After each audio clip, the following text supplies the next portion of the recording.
Hello, and welcome to the Morgan Latif Presents podcast. The subject for this series is leadership in action. I'm Ollie Pearn, your host for this episode and manager of the packaging and paper division at Morgan Latif.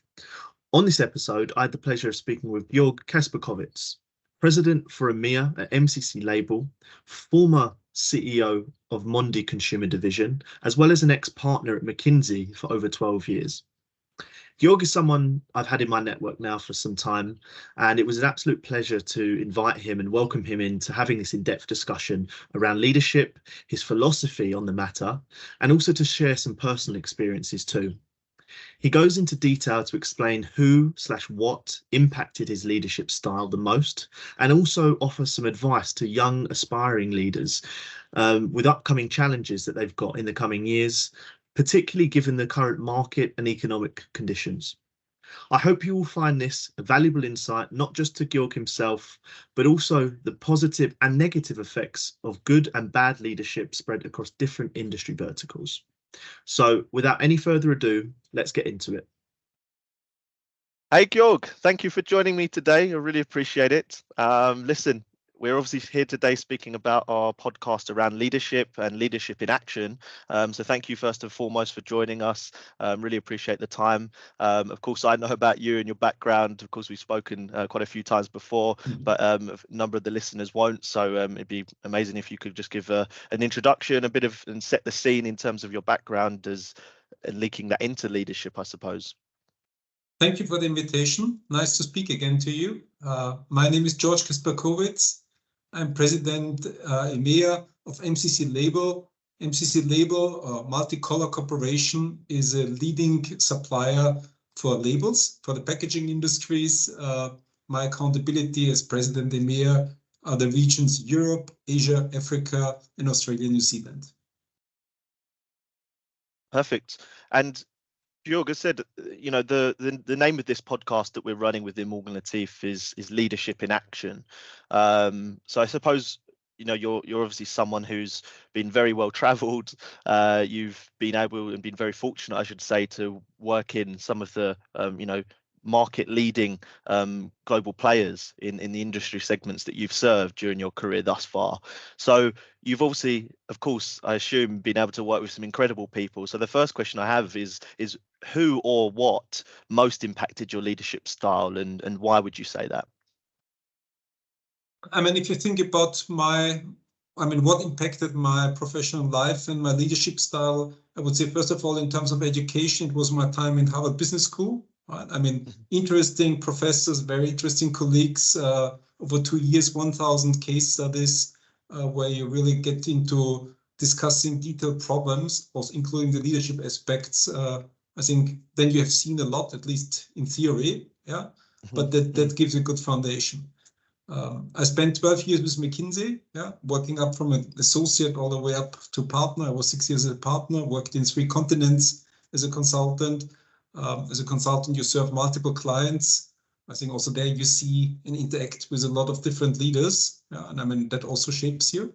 Yeah. And the third thing is I've been working for a couple of years with Christa Schöning. She's one of the leading coaches here in Europe, executive coaches. I think if you're a good coach, that's also another boost on your leadership skills and experiences. Yeah. So I would say these 3 things most likely have had the most profound impact on my leadership style. Nice. And yeah, I mean, obviously you're the main sort of bulk of your career, if you like, sort of started when you went into McKinsey, right? And as you mentioned, you worked your way up to partner. And you know, from speaking with other kind of a number of people coming from the top tier consultancies such as McKinsey in the past, we know that there's such an incredibly strong work ethic. It almost seems like there's little room for error. So what's it like actually coming as a leader from McKinsey in that kind of environment and then exiting into an industry, for example? From my perspective, it's 2 different worlds. Yeah, both have the advantages and the disadvantages. I mean, as a consultant, I always say, as a consultant, you start in production, right? You crunch numbers, you do Excel spreadsheets, you design PowerPoint slides. If you're good, you get promoted to project leader, which is like a shift leader, right? You supervise a team of associates. And then if you're there successful, I mean, you get to partner level, which is say the time when you're a manager, because you have multiple teams serving multiple clients at the same time. Then you discover that as a partner, you're also an entrepreneur. So sales gets important, and you focus more and more of your time on sales. And if you want to become a successful partner, you better be good at global key account management and developing sales. Yeah. So that's a very special profile and very special career path. Yeah. And if you look at the management role in industry, yeah, of course, there's much more routine. Yeah. But it's also something where, together with other people and with a much more diverse range of people in terms of skills, in terms of preferences, etc., you build something over time. Yeah, so it's two different experiences from my perspective. I mean, we also know of how challenging and the kind of hurdles you have to face, particularly in those roles, you know, in the top tier consultancies, and the way you just articulated that and laid it out makes it sound, I think, a lot more simple and straightforward than I would imagine it actually is. But, I mean, consulting is up or out. Yeah. Yeah. I think, but it's also something with very clearly defined rules and expectations. Yeah? I mean, you know exactly. It's like I always say, it's like in the military. Yeah, you know exactly what you need to do to make it up to the next rank. Yeah. Yeah, regimented. Yeah. So it has its advantages and disadvantages. Yeah. And also just off of that, because one thing I've always seen as a bit of a common denominator when I've spoken to, you know, these top tier consultants or ex top tier consultants, they're always talking about perhaps some of their major motivations as why they would like to exit into an industry, as a lot of the time being to do with the hours they put in. Now, maybe to talk a little bit about that, but secondly, off of that is just around, you know, when you've exited from McKinsey as a partner and you went into pretty much like the top level position, sort of went into a CEO role after not too long, right? You're still, of course, putting in the hours, but how do they differ as a leader, you know, in that respect? I mean, I hope we all find roles where we're excited to work and that we don't count the hours. Yeah. I mean, for me, the number of hours that I'm working didn't change. Yeah. Okay. I think the difference in a more managerial role is, I mean, you have more routine, right? Than as a consultant. Yeah. It might be, let's say, intellectually sometimes less challenging because there are more things and it takes a little while to move them forward. But in terms of challenge and opportunities or work hours, I would say it's fairly comparable. Okay, that's interesting. And earlier on, you'd mentioned very briefly around your education.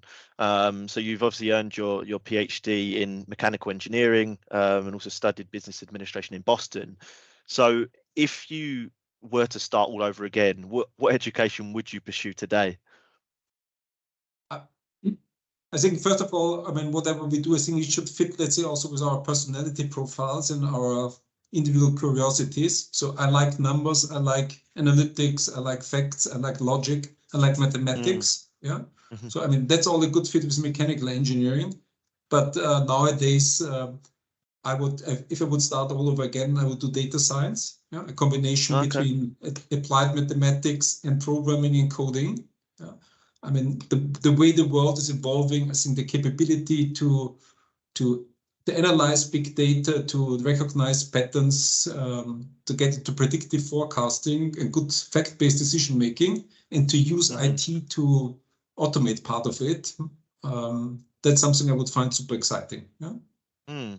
And linking that into, you know, leadership, you know, the topic that we're talking about, do you still feel that a lot of the work you do today, you're kind of taking bits that what you learned even back then, you know, whether it was your kind of professors and, you know, the people that you were working with in a team, or did you actually have opportunities to even lead teams back when you were doing your PhD? Definitely, yes. Yeah. So I think a good leader has a couple of skills. Yeah. But one of the things is, I mean, a good leader builds trust. Yeah. And I think trust has a couple of elements, but one of the elements is functional competence. Right. I mean, you get followership if you're good at something and if you can have a meaningful dialogue with someone. Yeah. So I mean, if you're able to discuss with a finance person content-wise finance topics, and with a marketing person content-wise sales and marketing topics, and so on and so on. Yeah. And if they have the feeling you can add value in this discussion because you actually care and you understand something about it, that's helpful to build trust. It's not enough, yeah, to build trust, but let's say functional credibility, I think, is one of the elements of trust. I mean, it's also about reliability, to do what you say what you do, etc. Yeah. And if I think about my background, I mean, I think both my engineering background as well as my business administration background, that prepared me well for a couple of challenges. Yeah, and Nice. I think that enables me to have meaningful dialogues and to help colleagues and to build trust. Yeah. Nice. Yeah, good. And speaking of challenges, what failures did you experience as a leader that most shaped you, would you say? I would say, I mean, we all have our ups and downs, yeah. But I would say a situation where I was asked to leave, yeah, which came as a surprise to me, which had nothing to do with performance, right? Because I left as good leaver with the full package, etc. That hit me, yeah. And then let's say, I mean, after the initial shock, right? I mean, if you then hear from trusted sources that you got backstabbed by a colleague, yeah, with whom you always collaborated well, yeah, there was never a conflict, never a performance issue, etc. Then it's another bad surprise, yeah. So I would say that hit me hard, right? Because I didn't see it coming, I didn't expect it, and I still don't understand it. Yeah. And having that kind of, I suppose, shock to the system when it's, like you said, people that you've collaborated with, you know, worked with, supported for a number of years, I'm assuming. Do you feel that that's had a negative impact on you as a leader now, or do you feel that you've had the time to sort of reflect on it and you use that as sort of positive ammunition then moving forward, so you kind of don't make those same mistakes, do you feel? I think that at least, I mean, it's like if you go mountain biking and you crash with your bike, right? I mean, it hurts, but you need to get up and continue, right? And hopefully you've learned something, good analogy. Right? Yeah, definitely. Yeah, but there's no guarantee that it doesn't happen again. Yeah, so if you push the limits, you also need to be prepared to take some hits. Yeah? No, definitely. And also kind of coming off of that, coming from a top tier consultancy like McKinsey, who, you know, I know have arguably the highest standards around and kind of work ethic requirements, and kind of what I mentioned earlier about it almost feels like there's no room for error some of the time. I don't know if my perception on that is wrong, but is failing or making mistakes in that kind of environment versus when you've kind of exited and gone into companies like Mondi, like Trivium, like MCC, is there a difference? Do you feel less of a pressure, I suppose, in making those mistakes and having those failures? No, I think everywhere people understand that human beings also make mistakes. Yeah. Okay. Yeah. Right. And I think everywhere, I think in all those examples or in all those companies that you mentioned, I think they always buy. I mean, if let's say criminal behavior or whatever, that will have consequences, right? I mean, there's zero tolerance. Yeah. Yeah. But if you make a wrong decision, yeah, but you were acting in good intent, I think everyone will understand that. Yeah. Okay, that's interesting. No, that's really interesting. I think some people would be shocked to hear that. You know, perhaps the perception is wrong of these consultancy firms, because it really does feel like it's super cutthroat and there is no kind of margin for error, like I said. So I think that's actually really interesting to hear that it's not like that. You know, you end of the day, we're human beings, and I think any great leader should be able to show to, you know, their colleagues, their workforce, that, you know, that failing is okay, right? And that's how we learn from those mistakes and we move forward, and we use those kind of stories and scenarios then to teach the future leaders of the world, right? I agree. Yeah. So and also, not that we're trying to make this all about McKinsey or the McKinsey show, but I suppose it's a lengthy part of your career, one in which, like you said at the beginning, where you get a chance to work in so many different segments and support on various projects, and you move on to the next one, and you obviously have that kind of McKinsey alumni network. How important do you consider that network now being a leader, and how much kind of use does that still have for you? I think when you're in recruiting, or when you're in recruiting with a leading investment bank and consultancy, or when you apply to business school and you read all the materials, I mean, everyone's making a big buzz around the alumni network. Yeah? And once you're part of those alumni networks, latest when you're part of those alumni networks, you realize, yes, I mean, you can look up in the alumni network directory online the email, the private email and the phone number of former presidents and CEOs, etc.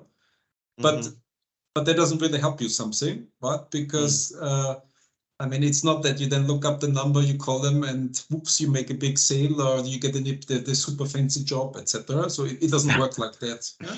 So I think it depends very much on basically your personal credibility, right? I mean, you build relationships, you have your personal credibility, but then when it's all about recommendations, about help, right? I mean, people are very careful if they give a recommendation, because it's also their own credibility which is at stake.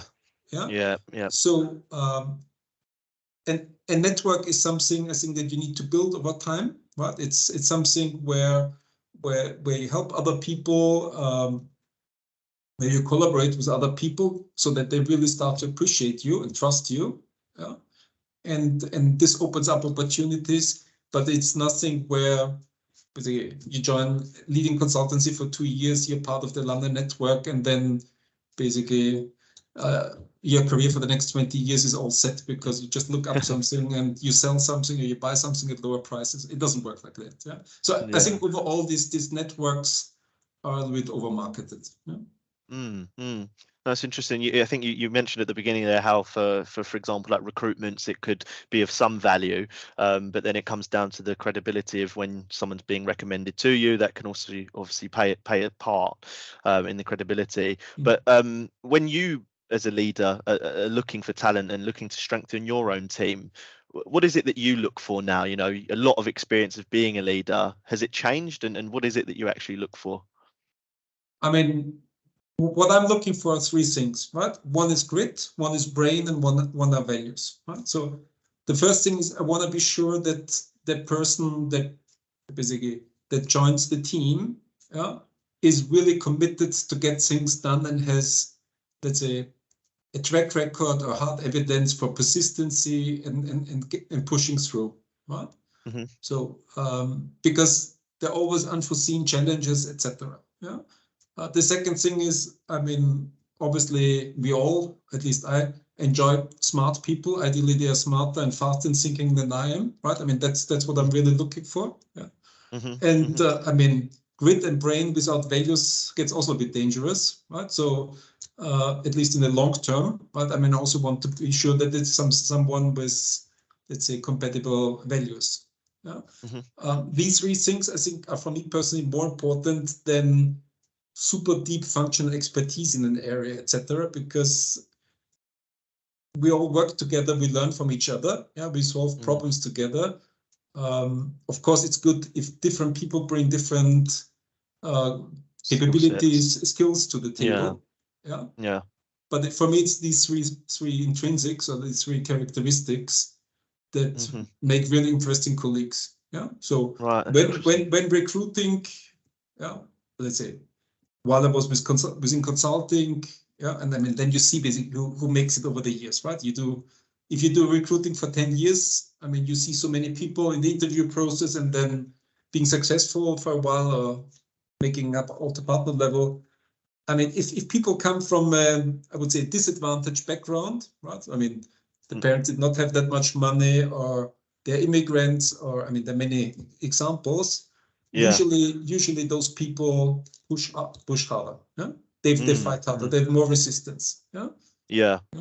I can definitely see that. I think, you know, I've worked for sort of 5 or 6 years now within executive search, and of course, sort of speaking to so many people from different nationalities, different cultures over the time, and I also see those kind of common denominators. You know, you can I can get on and have pretty much one call or one meeting with someone and really gauge what their major sort of strengths are, and then reflect on similar profiles I had in the past, and I have a bit of an inkling of, I think that person's going to go far, or that person seems like a real high achiever, high performer. So I definitely can understand what you mean by that. And it's interesting because do you use that kind of same methodology and same sort of philosophy when recruiting back in the consultancy days versus even now?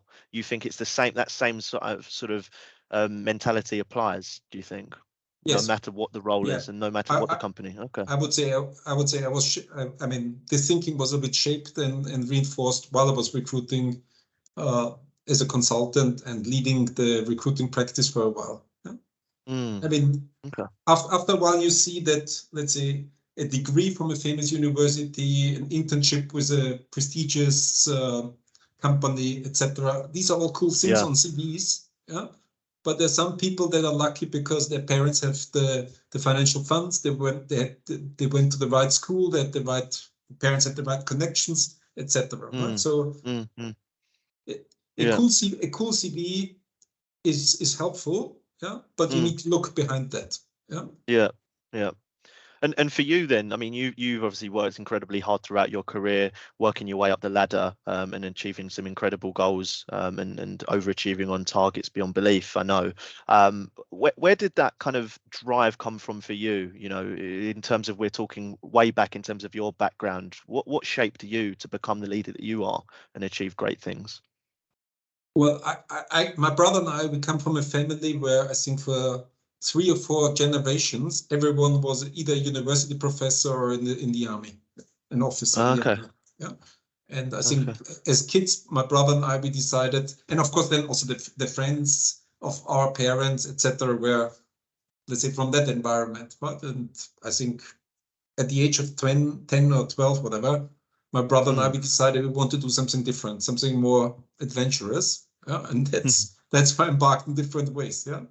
But for me, it was also clear that, I mean, if I want to become a successful manager, I will need to work for it, right? Because it's something that I will need to explore and need to learn. Yeah. Nice. So you had some great role models around you, but you listened to what they did, but you didn't want to do what they did. in so many words. I think it's a good summary. No, that's really interesting. And then speeding it back up to where we are today, or where you are today. So you obviously recently joined MCC Label in a really cool position. I know you've just got back from traveling Asia. So where do you sort of set your priorities as president of MCC Label, you know, now as a global leader in labels? I mean, MCC is one of the 2 big players globally in labels. It had been on the stock exchange. It's private equity owned. I think one of my personal objectives is to help this company to become more successful than it is today. To succeed in role. Yeah. And one of the milestones of this journey is also a successful exit. Yeah. So that I would say that's one of my objectives. The other objective is, I mean, also given my age, etc., I want to use the time also to work with younger people, to connect with them. Yeah, I'm also investing now much more than I did in the past in building up a network of offering younger colleagues mentorship, or students mentorship. Because when I retire, I want to stay connected. Right, I want to have someone who keeps me informed, who makes sure that, let's say, also my brain gets challenged. Yeah? Okay. Nice. And now, one thing you just mentioned there, it was just really interesting, and it's something that gets spoken about a lot, but it's also a very delicate and sensitive subject, is around age, right? You just said, oh, because of my age. Now, I don't know how old you are. I'm not going to ask how old you are, but do you, as a leader, see today that age is a restricting factor in how far you can go? So first of all, I'm 56. Yeah. Made it public now, public knowledge. No, it's not difficult. But so I'm 56. I mean, the observation that I have is in the trap that I don't want to fall into is I've seen in boards, etc., or in CXO positions, too many white old men telling always the same story. Who have been incredibly successful, but they missed the exit at the right point in time.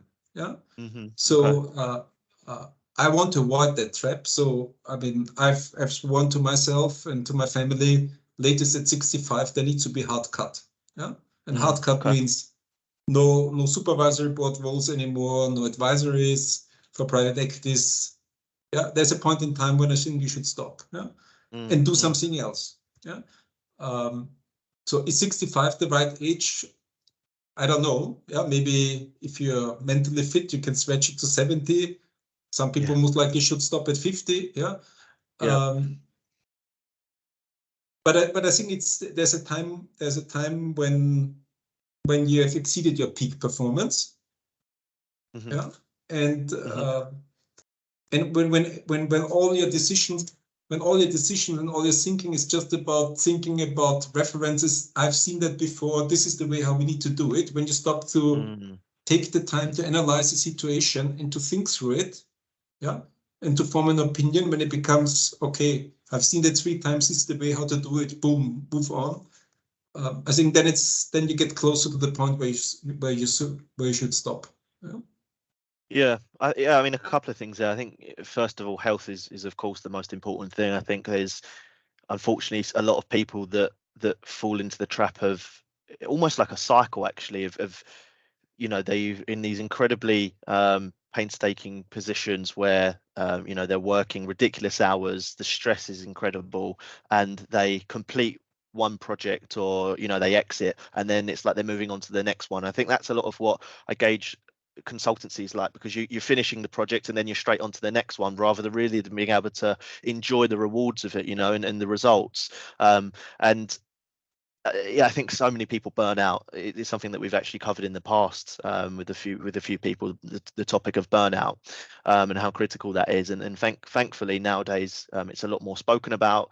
There's a lot more awareness around it and so on. But the other thing that you said, which was interesting, is around this falling into that trap of it's almost like this stereotype of leaders, the white males, right? And of course, again, thankfully, there's so much positive noise around diversity, inclusion, and things like that, which is great in helping come away from that stereotype. But it's still, I think, very present. As you know, I've pretty much worked predominantly always within the packaging industry, and it is a very male, white-led industry when you look in general consensus. So I think it's interesting to hear you speak about you're also conscious to not fall in that trap and step away at the right time too. So combating sort of both those issues there. And then Georg, I suppose finally the final point I wanted to cover off was, what would your advice be to these kind of aspiring leaders that we're talking about, as they're coming up facing these challenges now or in the coming years that you maybe did? What would your number one or couple bits of advice be for them? I mean, people are different, and I mean, also unsolicited advice usually has limited impact. So I don't want to lecture someone. I can only say what I do for myself, right?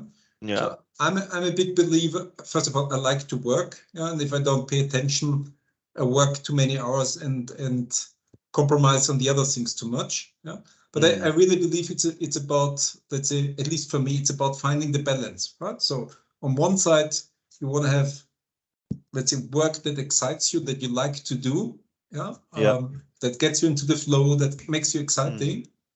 Passion, But then on the other side, to recharge your battery, I think you need to have also, I mean, you also need to take care about your body, and and then, I mean, I'm passionate. I like outdoor sports. I like cycling, etc. So, but I think you should do something for your body just to have a counterbalance. And that can be different for. I mean, other people play golf and do other things. I think you need to do something for your mind, right? So, I mean, and for your creativity. So whatever that is. but I like to write, or I like to read. Yeah, but I think it's something that is not related to business and the job. Yeah.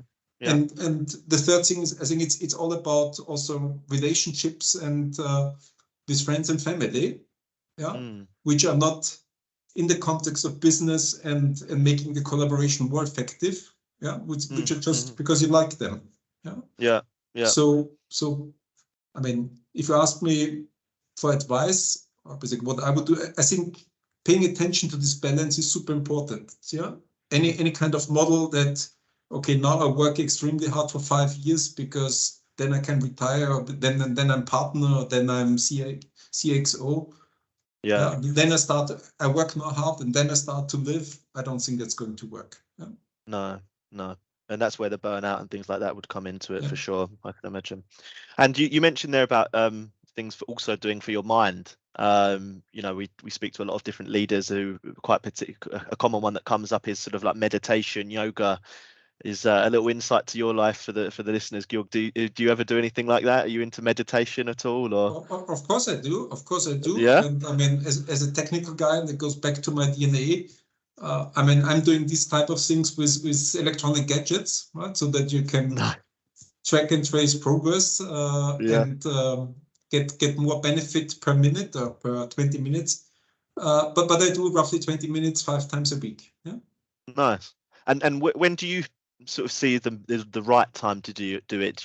Is it kind of first thing in the morning, last thing at night, or when you feel like things are getting a bit overwhelming, or does it change?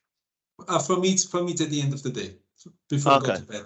Yeah. Unwinding. Okay. Yeah. Makes For sense. me, it's unwinding. Yeah. Nice. Well, thank you very much. Good to get some insights there, not just to the sort of more personal sides of your life, but also from a business perspective as well. Really interesting. So I think I speak on behalf of myself and all the listeners. Thank you so much for giving us the time, and thank you for obviously taking part in the leadership podcast. Yeah, and thank you for the invitation. Yeah, thank you. Yeah, thank you. Thank you. Look forward to watching your journey in MCC. Yeah, thank you. Bye.